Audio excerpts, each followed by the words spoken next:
The museum hopes these 4 professionals can bring back the tradition and legacy of Mark Twain on a national level. Learning simple terms like pongan las manos arriba, put your hands up in the air, can make a hectic situation a little more safe.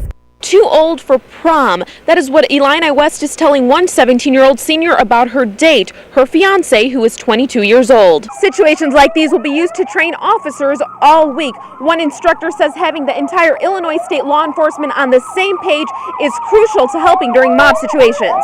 Araceli, how are things going? Natalie, I'm feeling a little woozy. Oh no! I'm just kidding. It's very, very simple. And a lot of members from the WGEM news crew are out here giving their gift of life. We had our 6 and 10 o'clock producer and even members of our WGEM News Talk Live. Like I said, it's very simple. It takes about an hour, and this is one of the major events that the American Red Cross does to collect blood. Here to tell me more about that is Beth Forbes. A good point that she made was that during this time of the year, people kind of just stop donating, so they definitely need your help here at the American Red Cross. Natalie, back to you.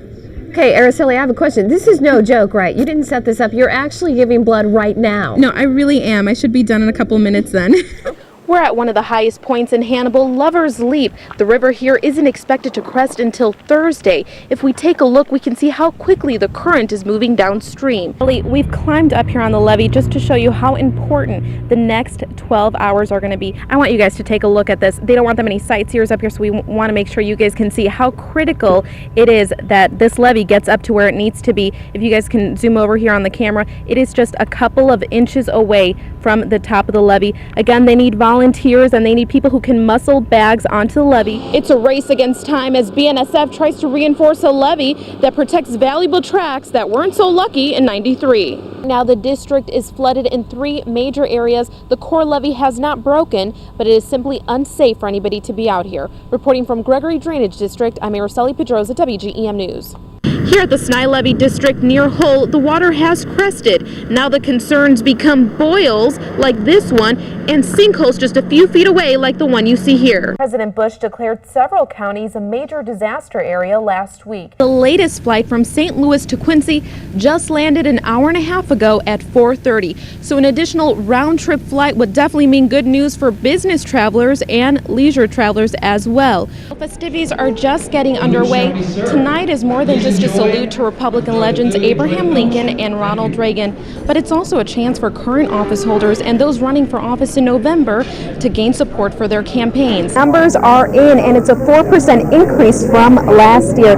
There are dozens of people behind me, but really all of Adams County helped make this goal a reality. Natalie, the Mission Hill Baptist Church near Palmyra was recovering from an October tornado. This is what the church looked like this fall. Church members had finished final repairs to their place of worship just 2 weeks ago. Now all that is left is the church's foundation and basement.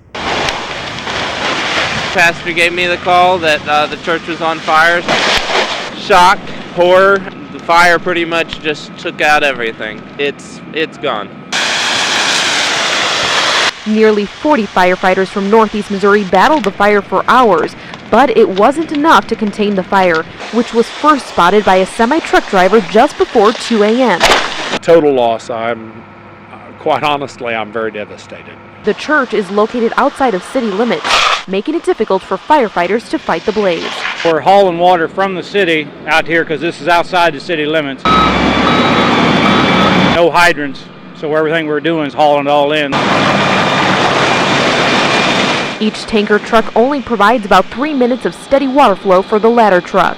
Church members can't help but speculate what could have possibly started the fire. It's difficult for me to imagine a structure that was as large as that church and as sound as that church, and now it's just all gone. And I'm wondering if possibly we missed something after the damage that the tornado did. Maybe there was some structural damage that we did not detect. We'll figure out something. And we will have church this Sunday, there's no question in my mind. Where? I don't know. Maybe at the bowling alley, but we will have church somewhere. Just because the building's gone doesn't mean our church is gone. We've still got a church. We just don't have a place to meet right now. Their school will be closed at least until Monday. They hope to find a place to hold school somewhere else by next week. We will have more later on today. Natalie, back to you. Newsroom. She has more on today's arrests and reaction from the town. Jennifer, 13 managers from Quality Service Integrity Incorporated, a company that provides cleaning services for the cargo plant, are charged with aggravated identity theft. In all, 58 workers were detained. Authorities say 54 Mexicans, 2 El Salvadorians, 1 Guatemalan, 1 Argentinian were given false identities, including social security numbers from their bosses.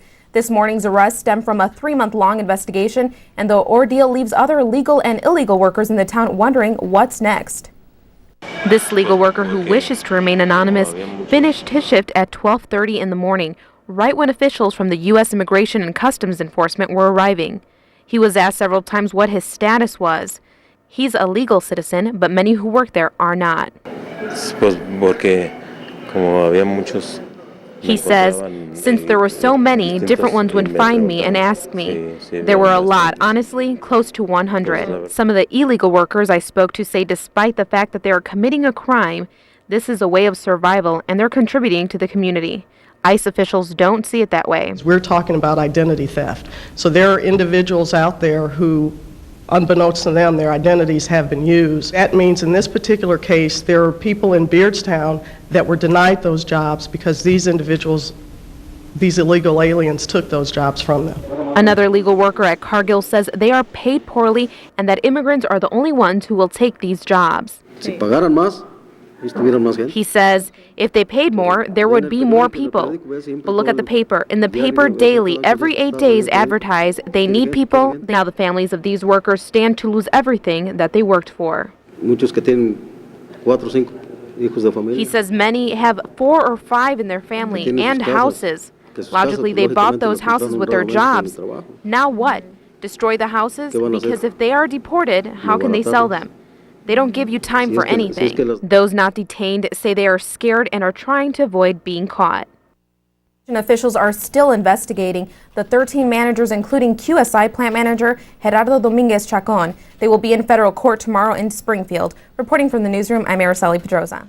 As the floodwaters recede, the destruction left behind becomes clear. Water scum lines brand the outside of people's homes. A thick layer of mud coats many of the sidewalks, and the enormous swarm of gnats makes it difficult to breathe. It's hard to talk about. The only thing I can say is bad. What's on the inside is even worse. It really surprises me. In just 2 weeks' time, mold has taken over Harold Ludwig's home and business. I figured about maybe having to strip out 4 or 5 foot, but it's all the way now. I'm sorry. Ludwig has been through 3 floods, 93, 01, and now 08. But he says this year's damage was just devastating. This year it's going to have to be completely stripped. And it's really more than I thought. 1412. Eat your heart out this Valentine's Day with a pizza like no other. We have a heart shape and a large pepperoni or cheese. Hundreds of people will go home with dinner that will warm their hearts and fill their stomachs. We'll go through about 800 pounds of dough. It's about 500 pizzas. And those are just the heart-shaped pizzas. Papa Murphy's also goes through more than 100 pounds of cookie dough for dessert on Valentine's Day. 1120 altogether. The secret to the perfect shape, an extra-large cookie cutter. Dobbins says it really is a day-long labor of love. We start with fresh dough every day, so we've started making the dough this morning. We'll cut it into hearts this afternoon, and we'll sauce and cheese. It gets about a pound of cheese, 50 slices of pepperoni, and we're done. Papa Murphy's may once again prove that the way to a man's heart is through his stomach. Have a good afternoon. Araceli Thiele, WGEM News, Quincy. Good morning, I'm Araceli Thiele with this WGEM News update. Decreasing revenue will force Fort Madison leaders to tighten their belts in the coming year. The proposed $4.29 million spending plan includes funding cuts for a few city departments, including fire and police. The city plans to spend about $320,000 less in the coming year. Fire department funding will decrease by about $200,000, and an open position in the police department will go unfilled if the spending plan is approved. City leaders say the bare-bones budget is necessary because of decreasing tax revenue. Starting off the new year a little bit chilly then. Yeah, it's going to be a little cold. It'll reality check us that it is winter. So All right, thanks, Bo. Yeah. The credit crisis, the housing slump, and higher gas prices continue to cause major problems. We'll explain why thousands of Americans are developing huge debts. And we'll tell you why the post-Christmas season has become more important with the growing popularity of gift cards. That's next on WGEM News at 10. Roberts and Knowles were already in the Adair County Jail after being arrested last week for a multi-county investigation into several burglaries, thefts, and arsons. Buenas noches, soy Araceli Pedrosa con este breve informativo. Ayer en Quincy, la tabla pública de la escuela entrevistó al quinto y final candidato para la posición del supervisor, para llenar la posición de Tom Leahy, quien se jubilará al fin de este año escolar. La tabla también entrevistó a 4 otros candidatos. Mañana el presidente de la tabla dirá cuáles de los 5 regresarán para la segunda entrevista. La tabla espera tener una decisión final para los últimos de febrero. Un hombre está en condiciones serias cuando su motocicleta chocó con un vehículo esta noche. El hombre Keenan Noble, de 23 años de Griggsville, fue llevado al hospital del estado de Illinois con heridas mayores. La policía de Illinois dice que Noble manejaba su motocicleta en la carretera 107 de Illinois cuando Richard Curry, de 73 años de edad de Griggsville, giró delante de él. Curry fue etiquetado por no rendir al tráfico. La organización de la Salvation Army en Keokuk y Fort Madison está celebrando una donación de 7 anillos de compromiso. Por primera vez, personas donaron los anillos durante la campaña roja del hervidor por la Navidad. La organización abrió la subasta en los anillos este fin de semana en el centro comercial de Keokuk. Este año, el Ejército de Salvación de Keokuk no alcanzó su meta por $1,500 y creen que con la subasta de estos anillos pueden alcanzar esta meta. A McDonough County mother charged with child endangerment turns herself into authorities. Erin Yoakum faces multiple counts of child endangerment. Her 5-year-old daughter, Sylvan, died in September of 2006. Authorities say Erin Yoakum was using drugs and failed to give Sylvan the medical attention she needed after suffering a serious head injury. Very creative, and also kind of makes you wonder just what else is in that lake. Interesting. I like the golf ball aspect. That's Was that your golf ball? it may have been. I hit it in the lake there at least once. Like you said earlier, Araceli, you know, that freezing stuff, that's what we watch out for. If it's slush, that's fine, but when it turns into freezing rain, that's when we'll watch it. So we'll keep an eye on it for you. Yeah, slush isn't pretty, but ice, I don't want to land on my buddy. That's right. Thank you for joining us tonight. I'm Araceli Pedrosa. And I'm Matt Schmidt. Adams County's most wanted man has been captured. Around 11 o'clock last night, Quincy police followed up on a Crime Stoppers tip and arrested Jose Almeida in this home near 7th and Oak. Officers say he looked tired and worn down. Almeida escaped from jail on December 15th. Sheriff Brent Fisher says he was wearing different clothes than when he escaped, leading authorities to believe he may have been helped. Fisher says he was beginning to think Almeida had left Quincy. The entire Quincy Senior High Music Department will ring in the new year in Florida. Our Leslie Swick tells us how the band is getting ready to put on a show. It was a nice day today, but it might all be changing as soon as right now. Right now it's raining in Quincy, but I understand it's snowing in other parts of the area. Even getting the slide down. I guess they try it all out there. Emergency, what do we do? Peanuts? Is that part of it? I guess that's the treat part. Sounds like a better snack than what I got last time I was on a plane.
of breath and crushing chest pain. EKG tests found nothing, so his doctor ordered a new cardiac MRI stress test. Very simple, non-invasive, no radiation involved, very quick results. Patients first have an MRI scan. Images are taken and simultaneously downloaded onto a computer program called CardioView. It organizes hundreds of pictures to give doctors a real-time view of the heart, both at rest and under stress. With standard MRIs, it takes 5 minutes or more just to see the images. It helps us stratify and say, well, you are the one that's much more likely to have a heart attack if you have a positive MRI stress test versus that individual that does not.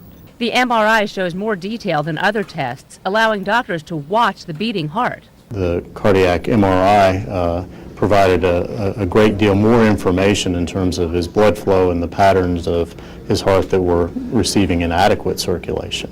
And because the program sorts the images during the stress test, it speeds the time from diagnosis to treatment. So I was in the cath lab probably within an hour after the results were obtained and had some stents put in, and I was good to go after that. In fact, the new test found a 95% blockage in Keith's heart that the EKG had missed.